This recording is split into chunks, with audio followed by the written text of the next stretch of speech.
we talk about the sense of community that we seek out when it comes to things with our health, our mental health, our spiritual health?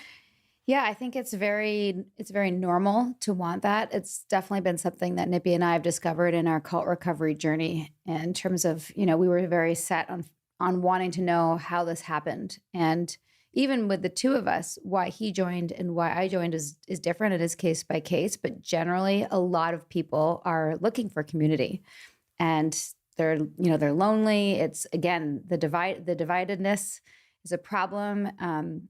People want to have answers for things like in the same way I'm sure that they in the community that you've built, they want to know how to live. They want to know how to be healthy. And someone's coming and saying, hey, yeah, I have the way. I have a path. I have a tool set. I have a roadmap, whatever you want to call it. So that in conjunction with like-minded, like we want to be around like-minded people. We just met today. We have the same middle last name, Shapiro, and we feel connected. We're like, oh my goodness, we probably are related. That feels so good. Which, sidebar, I had that when I met Nancy Salzman, also Jewish. And, for sure it was like our families are from the same shtetl. And that feels good. It feels good. It feels safe.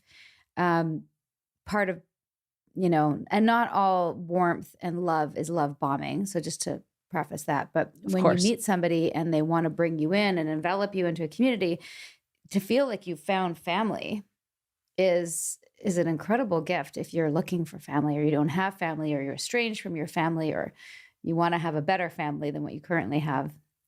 So I think that, I see a lot of, not necessarily full on cults with diets and diet culture, but very culty. And that's definitely something that Nippy and I are very careful of. We're not pointing our fingers going, you're a cult and that's a cult. It's like, I see a dynamic here that's cultish or culty. In other words, there's an abuse of power. And what's the abuse of power? Probably more specific. I haven't done a deep dive, particularly on the whole diet culture yet, but certainly people have written to me and more about like MLMs within diet culture.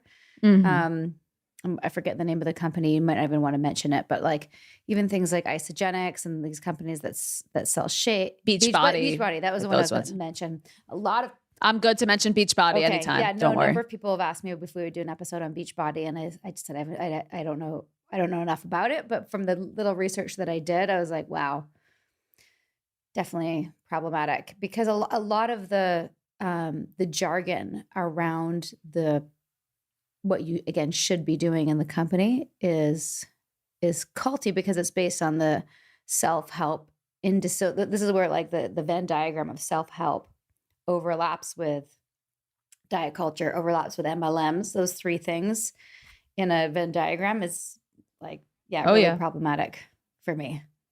And at the core, the most upsetting part to me is that we know that loneliness is as dangerous for a person health-wise as smoking 15 cigarettes a day. There's like this incredible study that showed that.